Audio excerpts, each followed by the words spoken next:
Praise the lord. దేవుడు గొప్పవాడు. ఎందుకంటే మాట్లాడే దేవుడు మన యేసయ్య. ఈరోజు ఆగస్ట్ 26వ తేదీ 2024 సంవత్సరం సోమవారం మధ్యాహ్నం. ఈరోజు దేవుని వాగ్దానం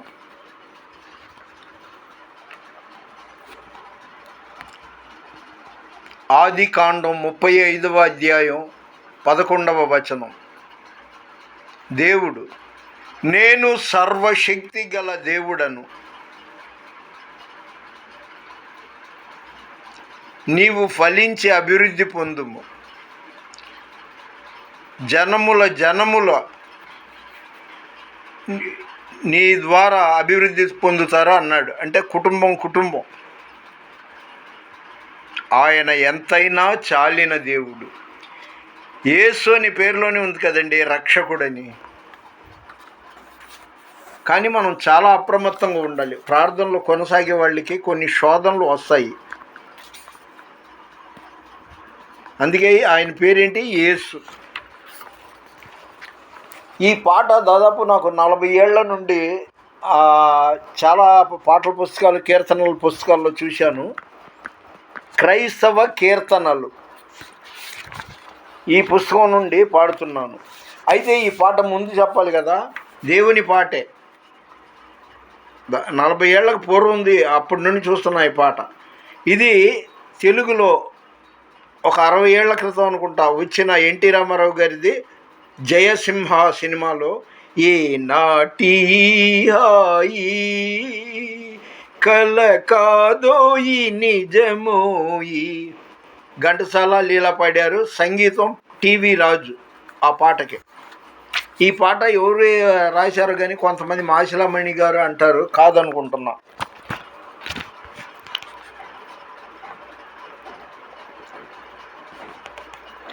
ఆ పాట పాడే ముందు చాలునయ్యా నీ కృప నాకు చాలునయ్యా, నీ కృప నాకు చాలునయ్యా. ప్రేమామయుడవై ప్రేమించావు, కరుణామయుడవై కరుణించావు. ప్రేమామయుడవై ప్రేమించావు, కరుణామయుడవై కరుణించావు. తల్లిగా లాలించి తండ్రిగా ప్రేమించి, తల్లిగా లాలించి తండ్రిగా ప్రేమించి, ప్రేమా కరుణా నీ కృప చాలు, ప్రేమా కరుణా నీ కృప చాలు. చాలునయ్యా నీ కృప నాకు చాలునయ్యా. జిగటగల ఊబిలో పడి ఉండగా నా అడుగులు స్థిరపరచి నిలిపితివయ్యా. జిగటగల ఊబిలో పడి ఉండగా నా అడుగులు స్థిరపరచి నిలిపితివయ్యా. హిసోపుతో నన్ను కడుగుము యేసయ్యా, హిమము కంటేను తెల్లగా మార్చయ్యా. నీకేమి చెల్లింతు నా మంచి మెస్సయ్యా, నా జీవితమంతా అర్పింతు నీకయ్యా. ప్రేమా కరుణా నీ కృప చాలు, ప్రేమా కరుణా నీ కృప చాలు. చాలునయ్యా నీ కృప నాకు చాలునయ్యా. బంధువులు స్నేహితులు త్రోసేసిన, తల్లిదండ్రులే నన్ను వెలివేసిన, నన్ను నీవు విడువని లేదయ్యా, మిన్నగా ప్రేమించి రక్షించినావయ్యా, నీకేమి చెల్లింతు నా మంచి యేసయ్యా, నీవానిగా నేను ఇలా జీవింతునయ్యా, ప్రేమ కరుణా నీ కృప చాలు, ప్రేమ కరుణా నీ కృప చాలు, చాలునయ్యా చాలునయ్యా, నీ కృప నాకు చాలునయ్యా, నీ కృప నాకు చాలునయ్యా. ఇందాక చెప్పాను కదా, పాత సినిమా సీనియర్ ఎన్టీ రామారావు గారు సినిమా జయసింహలో ఈ నాటి ఆయి కల కాదోయి నిజమోయి, ఆ సినిమాలో ఘంటసాల పి లీల పాడిన ఈ పాటకి మ్యూజిక్ డైరెక్టర్ టీవీ రాజు స్వరకల్పన చేశారు. ఈ పాట మరి ఎవరు రాశారో చాలా సంవత్సరాలుగా చాలా డినామినేషన్లో ఉంది. ఏ సన్న స్వరమన్నా నీవెప్పుడైనా విన్నావా, ఏ సయ్య స్వరమన్నా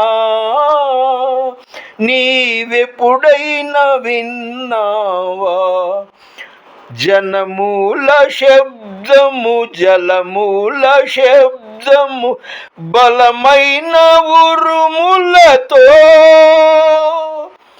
జనమూల శబ్దము జలమూల శబ్దము బలమైన ఉరుములతో, కలిసిన స్వరము పిలిచిన యేసు, కలిసిన స్వరము పిలిచిన యేసు, పిలిచిన పిలుపును నీ వింటివా, యేసయ్య స్వరమన్నా నీవెప్పుడైనా విన్నావా, ఏ సన్న స్వరమన్నా. అదిగండి ఆ పెద్ద ఆయన దైవజనులు కొడాలి ఏలియా గారు, ఆయనతో దిగిన ఫోటో గుర్తు చేసుకుంటున్నాను.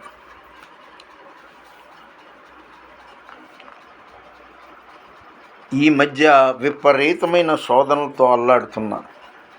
నేను నివసించే పై పోర్షన్ వాళ్ళు చాలా బద్ధకస్తులు, అయినా పళ్ళు బిగబట్టి ఓర్పుతో సహనంతో నేను భరిస్తున్నా. ఈరోజు మోటార్ వేసుకున్నారు, నీళ్ళంతా కింద పడిపోయింది. నేను ఉంటున్న గుమ్మంలోకి వచ్చి నా బట్టలన్నీ తడిసిపోయింది. అతను ఫుల్ డ్రింకరు, అడుగు తీసి అడుగు వేయలేడు, ఆటో తోలుతాడు. ఇది ఒక శోధన అంటే ఈ గదిలో ఇంకా శోధనలు ఉన్నాయి. అయినా సరే నా దేవుడు నాతో ఉన్నాడు కాబట్టి ఇలాంటి శోధనలు మీకు వచ్చినా కూడా మీరు, ఇది కాదు ఇంకా ఎలాంటి శోధనలు వచ్చినా కూడా మీరు భయపడకము, నేను నీకు తోడై ఉన్నాను, దిగులు పడకము, నేను నిన్ను బలపడుతున్నాను. యెషయా గ్రంథంలోనే కాదు, ఆది కాండం నుండి ప్రకటన గ్రంథం వరకు దానాదేనా 355 సార్లు ఎంతో ఉంది భయపడొద్దు అని దేవుడే అంటున్నాడు. ఎందుకంటే మా ఎంబీబీఎస్ ప్రిపేర్ అవుతున్న డాక్టర్ గుడికందుల కీర్తన్ గారు, అమ్మో అప్పటి వరకు అంత చదవగలనా, ఇది చాలా క్లిష్టంగా ఉంది. మన దేవుడిని, నిజ దేవుడు అంటే ఆ బిడ్డకి చాలా ఇష్టం. కాబట్టి నేనన్నా, నువ్వు ధైర్యంగా ముందుకు సాగు, మన దేవుడు నీకు తోడై ఉన్నాడు. ఆయన నువ్వు నమ్ముకున్నావుగా, ఆయన ఎంతైనా చాలిన దేవుడు, నువ్వు సూపర్ సక్సెస్గా ఎంబీబీఎస్ పూర్తి చేయగలవని ధైర్యాన్ని ఇచ్చాను. ఇక తణుకులో బుజ్జమ్మతో పెద్ద తలనొప్పి, ఆమె ప్రతి తుమ్మిన దగ్గిన సమస్యలు కూడా నాకు ఫోన్ ద్వారా చెప్పుద్ది. 55-65 ఉంటుందేమో.